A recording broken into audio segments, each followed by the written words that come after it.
Hey guys, Vivek, Bedi here. Really quickly, a little bit about me, and then we'll get into the story. I'm from New York, and I was at Goldman Sachs for about 13 years, survived with only a few white hair, and then I said to myself, I'm never going to be at a big company anymore. I bounced around a few startups, had my own startup at one time, eventually ended up at a startup called LearnVest, really geared at fixing America's wallets, primarily for millennials. About a month later, we were acquired by Northwestern Mutual. So I couldn't avoid the big companies. So today, I spend half my time in Milwaukee, Wisconsin. That's where Northwestern Mutual is based out of. The other half in New York with the old LearnVest team. And you know, the funny thing about Northwestern Mutual, the reason it's called Northwestern Mutual and it's in Wisconsin, it's 162 years old. And at that time, the most north and western established state was Wisconsin. Just think about that for a minute, right? 162 years, it survived 2 world wars, a recession, a depression, and still last year, they paid $6 billion in dividends to their customers, right? So it's been a relationship-oriented business, 8,000 financial advisors all over the states that are engaging with folks like you and me every day at coffee shops and selling life insurance, right? That's the business that's thrived well. Funny story, I remember being at one of the advisors' ranches, first time I ever visited a ranch, and I sat through a rodeo, and it was like a big dinner. We talked about digital, and I said, it was great meeting you. Let me get your number, I'm gonna text you. And he said, sir, we don't text. We pick up the phone and call each other. If you have a question for me, just call me, right? So I knew the problem that I was getting into.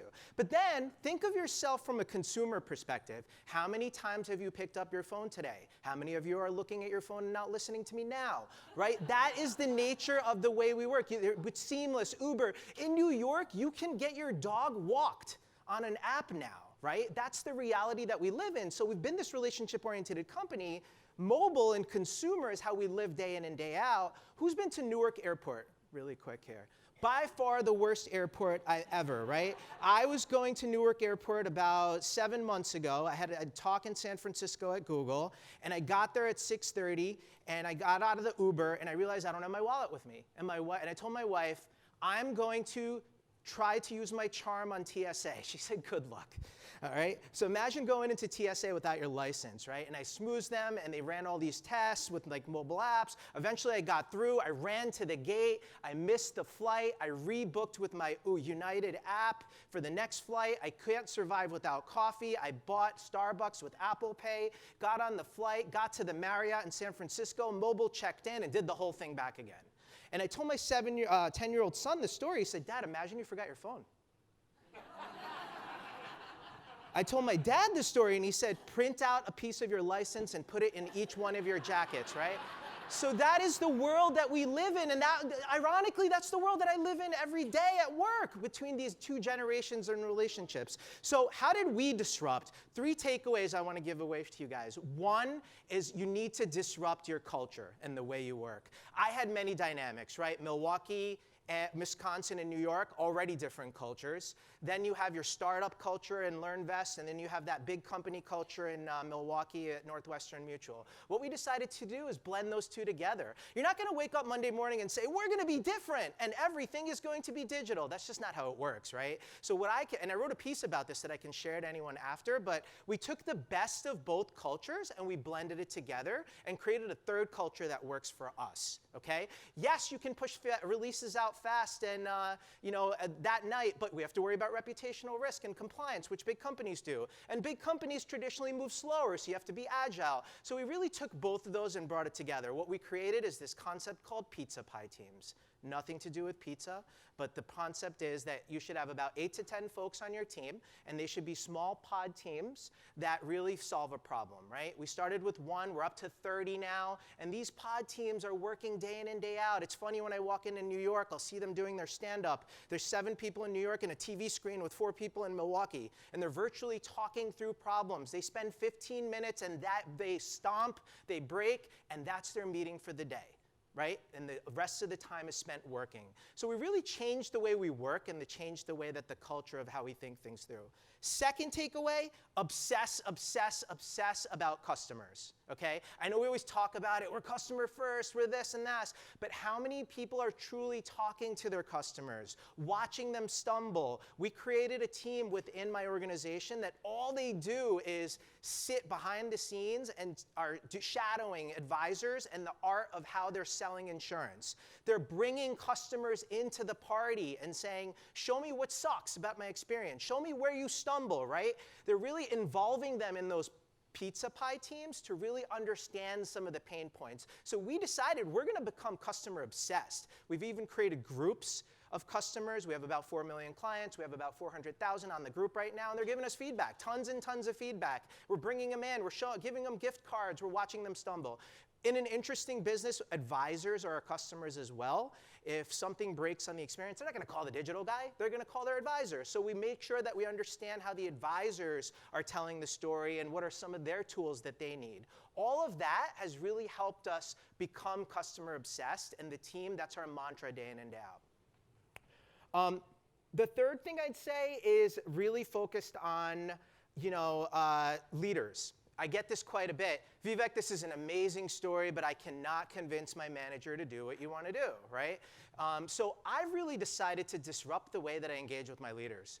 To be honest with you, whether it's my direct manager, whether it's the CEO, or it could be anybody in your case, right? Think about how you're going to present your opinions and options to your leaders. I prescribe to two things: subtle scare and show and tell. Subtle scare, first you got to scare them. I'm going to be honest. You got to scare your leaders that if we don't do something, someone else is going to do it, and then your job won't be relevant. And do you want that? And most people say, no, I don't, right? And second, you have to do a show and tell, because gone are the days of presentations. You'll actually notice I have no slides. You have to show what you can do. I remember my first board meeting. I got 10 minutes for my first board meeting, and I said, everyone's going to stand. And this is a typical board meeting. Everyone has suits on. And they said, we're going to stand?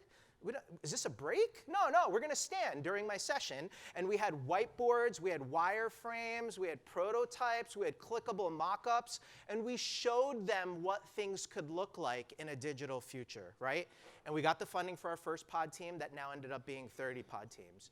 And I remember I was having drinks with one of the board members, and he's like, I love this whole standing thing. We should do all of them like that, right? So really think that through about how you're going to engage, because in the end of the day, our leaders are humans too, and they really want to see every Monday morning for 3 hours. I fly to Milwaukee, and I spend time with our CEO, and all we do is we wear jeans, and all we do is we walk through wires of things that the team's working on, and we pick his brain, right? So just an interesting takeaway from that perspective. Putting that all together, I'm going to share a quick stat with you guys. When I joined 3 years ago, we had about 100 releases a year on the digital experience. We had no mobile apps. Of our 4 million clients, about 100,000 were using any form of digital. We just crossed 4,002 releases last year, okay? And we have about 2.1 million clients now using digital. And a lot of that is just all these things that I just mentioned to you, these takeaways, and we're bringing that together and really disrupting ourselves and our culture. Final story I'll leave you with is I'm really close to my parents. They live very close by in Jersey, where I live. And we've been going over every weekend. They spend time with the kids, and we've been always very close. And then recently, about 6 months ago, we started getting bored. We went over and we said, Dad, nothing's changed since last Saturday. Like, I don't know, it's just boring, right? Then my brother decided to give my dad a smartphone. Biggest mistake we've ever made. My dad then starts posting embarrassing pictures of me on Facebook, starts following my son on Instagram, and he plays soccer, starts watching videos of my daughter doing dance. He even sent me a Snapchat request, and I'm not even on Snapchat. But something interesting happened. When we started going over then, we started talking about all the things that happened during the week that slipped my mind before, right? Digital enhanced our relationship. It didn't replace it, it just enhanced it. And that's how I think of what changing cultures. You're not going to wake up on Monday and be different, but what you need to do is take the core part of your relationship and business that's working well, take digital, blend it together, and find that sweet spot and that success that works for you and your organization. Thank you.